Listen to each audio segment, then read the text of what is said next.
Ang sabi nga ni Joanna doon, sinabi ko nga, nakita sila. Times na yun. Oo, pero sabi ni Chama hindi rin sila nakita. No? Parang sinungaling siya na nagsungaling siya sa'yo na parang ayaw niya sabihin na nakita na sila. Siguro na, inggit siguro yun. Palagay ko lang. In my opinion lang ha, talagang kahit noon pa man, talagang mayroon na si TM. Sila magkasundo. Kahit man kay Marisol, di ba, noon pa man. Siguro pag mangkin niya, na talagang ayaw niya na may kasama ka ganun. Pag ano, ayaw niya na may kadikit ako. Ayaw niya na may kadikit ako. Oo, parang nagsilos ba yun o inggit? Wow, magandang araw po sa inyo lahat mga amigo. Good morning Kuya Beljun! Kumusta naman Kuya Beljun ang buhay dito sa Nueva Ecija? Gusto kitang tanungin tanungin. Ano ang masasabi mo sa weather ngayon? Huh? What can you say about the weather today? Gloomy. Anong gloomy? Gloomy. Bloomy? Gloomy ba ito? Gloomy and rainy. Ano pa? Gloomy and rainy. What can you say about your body? Your health? Little bit risky. Risky? Bakit risky? Why risky? Because I have uric. Sugar, high sugar. And then? What else? My stomach. What happened to your stomach? Little big. And then? And a little bit headache. Headache. So, it's like a CNAT. CNAT? Yeah. What is CNAT in English? Small headache. Small headache? Yeah. CNAT, small headache. Small headache. Di ba fever yun? Huh? Fever? Ang CNAT? Small fever. Small fever. So, dito po, magandang araw po sa inyo lahat mga amigo. Nandito po tayo sa may Casa Guiana Private Resort. So, mga gusto po mag-check-in, check-in na po kayo dito mga amigo. Para po makita nyo naman po ang ating resort. At ayan po. Today is wala nga naka-check-in. But sa susunod na araw ay meron.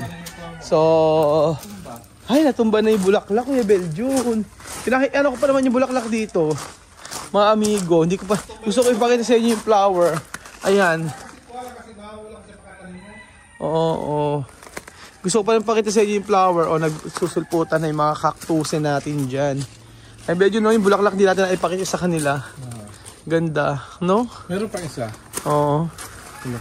Kaya nga, masaya naman ang ating mga halaman, mga amigo. I have one question. Kailangan pa ba natin mag-add ng mga plants dito? Sabi nila mag-add tayo mga flowering plants. Yan po mga amigo. Pero sa akin kasi parang masyado pag marami na, masyadong OA na. So, depende po sa inyo. Ano po bang gusto nyo? Ano dapat natin idagdag dito? Umorder pala ako ng ng pang badminton. Yes. Para sa mga pupunta rito, meron dito badminton. Ay, at table tennis pala, hindi badminton. Yes po. Ay, naku, naulan na yung ating taba. Mulan kasi. Yan. Tara na sa sa pinapagawa natin. Saglit lang. Tara na, Saglit lang muna. Anong ginagawa dyan? Tapos na dyan sa part na yan. Pinapad ko yung kay Mami tapos kay Joanna, yung interview mo sa dalawa. Yung vlog mo. Saan doon? Sa araw, yung kinakausap mo si Chame. Yung kung nakita silang dalawa ni Joanna? Oo, di ba sinasabi ni Chame na hindi siya nakita? Di ba ilabis mo nang tinatanong sa kanya, di ba siya nakita pa? Pero hanapin daw niya kung saan si Waka Waka, kung saan yung bahay. Pero alam naman siguro ni Chame. Siguro, kaso nga lang, ayaw lang pa niyang sabihin.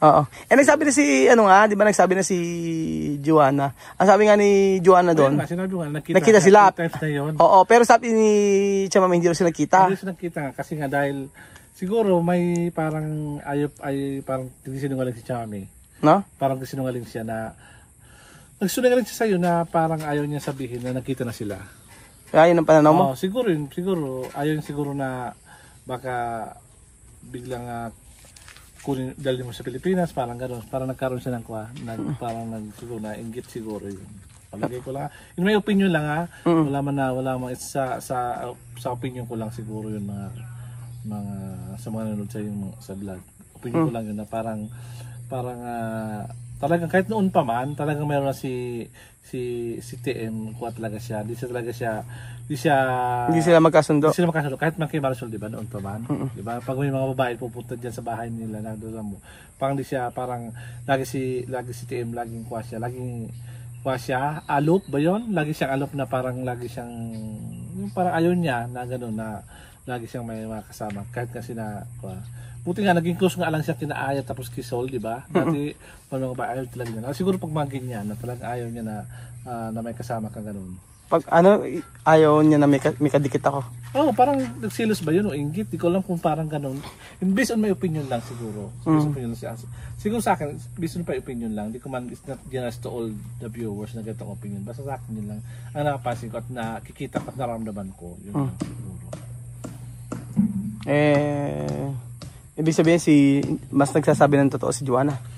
Oh, based on my, ito din naman sa akin, in my opinion, based naman sa aking experience, observation when I was with TM, puro 1 week kami kasama niyan. Siyempre, marami na siyang ginawang mga poll o yung mga lies, di ba?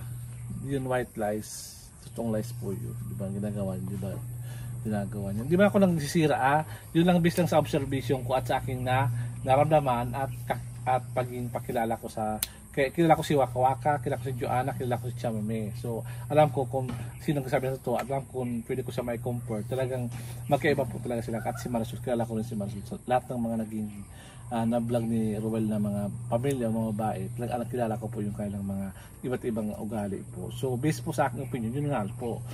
Talagang, di mo talaga, ang isang tao talaga, di mo kailangan magbabago o kasi sabi niya nagsisisi na siya pero di mo pa makita yung kanyang kabutihang loob.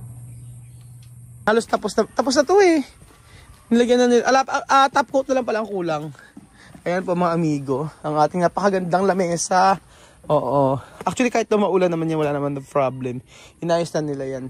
Pero papaayos ko kasi lalagyan na namin ng tungkod. Yan mga amigo. So, excited ako ipakita sa inyo mga amigo ang nagawa dito sa ating resort ng mga Kuya Beljun! Kuya Beljun! Asan si Kuya Beljun? Wala na si Kuya Beljun. Ako na lang. Ayaw niya. So, excited ako ipakita sa inyo mga amigo ang natapos po dito sa ating sa ating dream house. Yes po mga amigo. So, alam niyo masisipag to. Si parang Tino yung maano yung mukha. Kahapon di sila pinapasok kasi wala mang gagawin dahil kailan tatambak sila dito ng isda.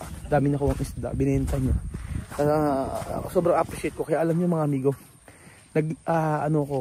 sabi ko, Lord, bigyan mo ko ng project. Sabi ko, Lord, bigyan mo ko ng project para sa mga tauhan ko. Kasi pagka nahinto yung, halimbawa yung isang team natin doon, wala na silang trabaho. Yun, pinag-pray ko, Lord, kahit na mai-provide mo lang yung pampasahod tsaka yung pang-araw-araw nila, okay na ako. Yung lagi talagang prayer ko. Kaya lagi ako nagpe-pray. Dati sa sarili ko parang, ay bahala kayo sa buhay nyo, ganyan. Parang, ay bahala kayo, ganyan. Pero hindi pala kasi ang iksi ng buhay natin, di ba? Kailangan parang sa akin napipil ko yung nararamdaman ng iba na pag walang trabaho, walang di ba, ang hirap. Paano silang kakain, ganyan. Kaya sabi ko, Lord, bigyan mo ko ng project para yung taong ko hindi mabakante.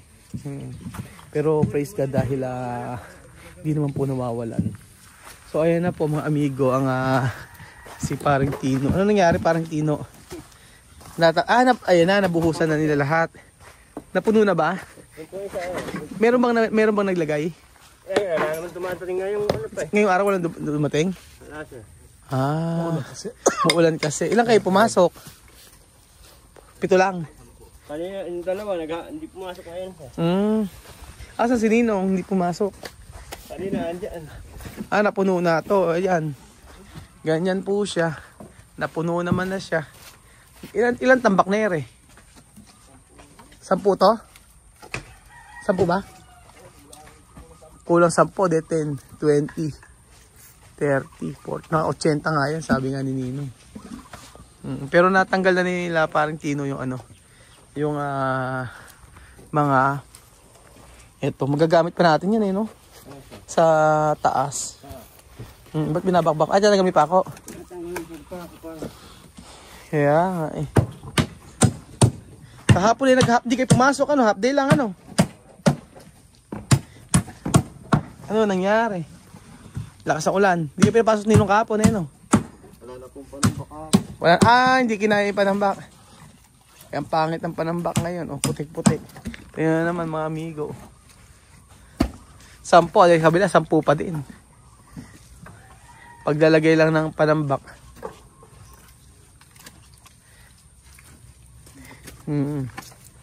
Tinanggal na nila. Ito yung may ano eh.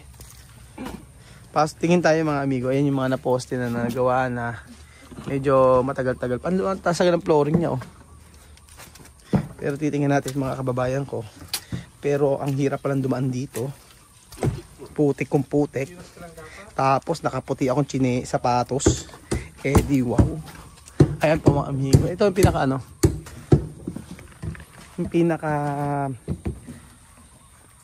ano niya. Main na pintuan. Kala ko maliit siya, malaki pala. Sa anong nilagyan siya ng ano. Naliliitan ako eh. Pero eto. Ang gagawin ko dyan pintuan mga amigo, yung di gano'n, ching, yung mataas siya. Oversized na, oversized na pintuan. Yung kasi ang uso ngayon mga amigo. O yan, napostehan na po siya lahat. Tapos, daming poste, no? So, medyo malayo-layo pa. Pero happy naman ako kasi kahit pa paano, merong nagagawa, may natatapos. 10, dito 10 uli. Dami, no? Ayan. Pagka yan ay nalagyan na ng decking, ng slab, mabilis na lang yan. Usually sa mga ginagawa namin, bilis lang. Kagaya nung nasa may namin, Batangas, bilis. Walang bilis. Opo. Ay nako, ganyan ang panahon, hindi siya maganda. Umuulan siya. Lang pagkakasing ganyan ng panahon, tapos maputik, paano kapag tatambak? Maawa naman ako pagka hindi pinapasok. Kahapon nga half day lang siya, hindi pinapasok ni Ninong kasi wala nang panambak. Sabi ko, di paano yan, half day yung mga tauhan. Wala magagawa pag ganoon. Unless na lang pwede naman i-whole day. Pero wala ang trabaho dito. Kita nyo naman. Maraming trabaho, maraming gagawin. Pero nabaklasan nila lahat. Parang building siya. Pagka nakita mo sa personal sobrang luwang niya. Isipin nyo, ayan. Tcha! Ayan po mga amigo. Sabi ko kasi niya malayo-layo pa. Pero ang kagustuhan ko dito mga amigo, kahit putik-putik yung daan dito sa part namin, bago ka makarating dito, maano siya, masarap tumira. Unang-una tahimik. Pangalawa, ay yung paligid, probinsya talaga. Ayan, dyan mga amigo. Tapos yung kapatid ko, kay Princess, sa mga kamag-anak ko dito, itong mangga na to, papuputol ko ba yun? Sabi nila, huwag ko raw putulin. Pero sabing ko nila, putulin ko raw kasi pagka hindi ko pinutol to, mangyayari daw magkakaroon ng anay. Pero ang naiisip ko naman mga amigo, kapag magandang maging lilim, di ba? O ayan, sayang naman kung puputulin. Ang plano ko, sabi ko, ganito. Yung puno na to ay ikakat ko, ipapakat ko. Saan ba? Saan ba ipakat natin para maganda-ganda. Tapos pwede kang mahiga dito, di ba? Pero ito, plano ko, meron pa ako ilalagay dito sa part na ito mga amigo. Ayan, tahimik na kapaligiran. Binibenta nga ito. Kaso pataas ang presyo. Sabi nga, taas daw presyo. Ayun sa bahay ng pinsan ko. Okay, malaki din yung bahay ng pinsan ko. Tingnan mo. May elevator. Shoutout sa'yo Ate Ani. Ganda ng bahay mo. May elevator. Ayan. So, yan. Wala namang iba. Yan lang po ang nagawa nila. Mula nung kahapon tinanggal lang naman nila ito. Mahaba pa ang araw. So, putik. Mahirap tanggalin. Siksik na agad yan pag ganyan. Sipin nyo yung mga putik-putik. Mayroon pa isang panambak medyo mahal lang. Yun yung huwag lang ako timbong dito. Kasi nga po mga amigo, sabi ko sa inyo putik-putik siya yan. Nako. Mula kahapon walang ano? May dumating usap kahapon, dalawa. Dalawa. Tapos kayo wala? Ngayon, wala. Dahil sa ulan siguro, no? Kaya ganyan. Saglit lang, matatapos na rin yan. Wala na rin kayong gagawin. Papalinis ko na lang. Para yan pwedeng gawin dito. Tinatabi. Ay, naayos mo. Para sa susunod. Nangisda ka parang tino kahapon daw, ano? Isda. Oo, ilan na huli mong isda? 3 kilo? Anong bulig? Mga bulig. Saan ka na hong isda? Yan sa bukid. Sa bukid lang? 3 kilo agad ang kuha mo? Oo. Marami palang bulig. Magkano kilo? Dinala ko lang ako kay Erka. Dinala mo lang? Binigyan ako dalawang sa kahapon. Binarat ka pa ni Ninong? 200 lang eh. Ilang oras mo hinuhuli yun? Dali lang. Sandali lang. Mga ilang oras? 3 oras. 3 oras ka ng huli. Dapat inulam mo na lang sa bahay. Marami ba? Meron din na sa bahay. Sarap yung hit. Bulig eh, no? Pinangat na mo. Pinangat, ano? Pagka wala palang ginagawa, nangingisda ka, ano? Yeah, pagka ano ginagawa? Pag walang trabaho. Pagka trabaho. Pag walang trabaho, yan ang ginagawa ni Paring Kino. Kaya nga yun sinasabi ko. Kaya po mga amigo, pag may papagawa kayo sa amin, kahit renovation yan, pakpatulan namin yan. Yung mga walang trabaho dito sa Nueva Ecija, parang kailangan magkaroon.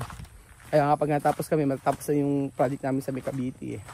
Tapos Antipolo matatapos na rin. And then right after nun, may mga kausap ako pero hindi pa kami nakapag-deal sa sa presyo o sa kontrata. Sabi ko, hindi naman kasi talaga sa totoo lang, pagdating sa private na construction, hindi siya sobrang laki talaga yung hindi yung kikitain mo. Yung sakto lang. Pero mas maganda talaga na pag sa DPWH, joke lang. Pag malaki, hindi. Ang sa akin dito para sa mga tauhan. Kasi sa ako, okay naman ako eh. Yun po ang aking pang dun. Masaya na ako. Masaya na ako na may trabaho sila. Masaya na ako na kasi naging close na sa akin yung mga to. Kaya hindi ko rin mapabayaan. So ayan po mga amigo, maraming salamat po. Yan po ang update sa ilang araw ba yan? Mula nung isang araw po na nagtatrabaho dito. Hopefully po mga amigo ay may matapos na project at maging okay. Kasi habang tumatagal ang project, malulugi. Kaya mga amigo, anong mai-suggest nyo regarding po sa ating mga ipinapagawang bahay para marami tayong makuhang mga project, more upload po para makita nila yung development siguro. O na lang sumagot. So ayun pa mga amigo, thank you so much po sa panonood ng episode ito at God bless po, maulang araw sa inyong lahat.